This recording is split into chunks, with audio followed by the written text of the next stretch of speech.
जदि आपण घरे झील अच्छा आपण गुरुत्वपूर्ण खबर सुकन्या समृद्धि योजना रे आपण जदि 250 टंका डिपोजिट करूचंती 70 लाख टंका पाई परिबे।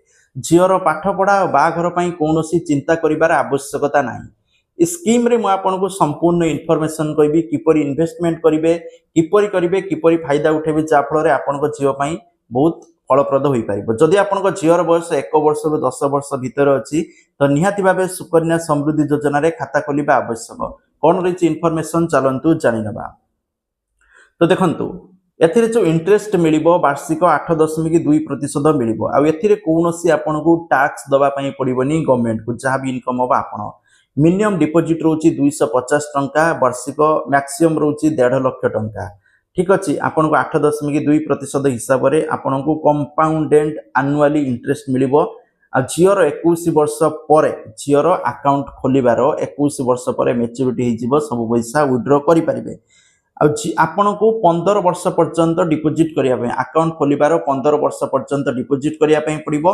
21 वर्ष पर मैच्योरिटी आपणकर हो।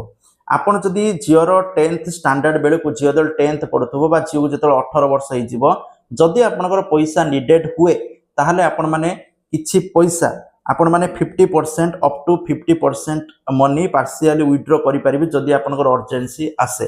नहले 21 वर्ष पर मैच्योरिटी रे आपण माने पैसा उठेई पारिबे।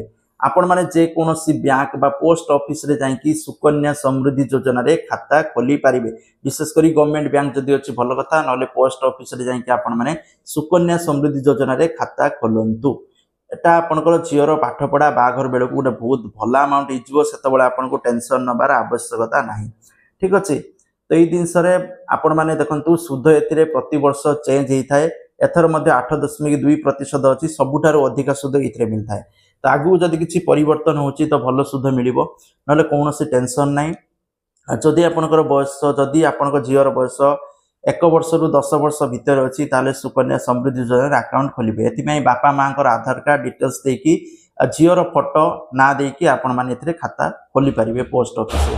ठीक अच्छे जदि खोली नांती आज विजिट करंतु आ अकाउंट ओपन करंतु जा फल झीर फ्यूचर रे कोनोसी प्रॉब्लम होबनी पाठपढ़ा बागर को टेंशन नाई। तो आज ही खोलिबा पई परामर्श दिया जाउछि। थैंक यू जय जगन्नाथ।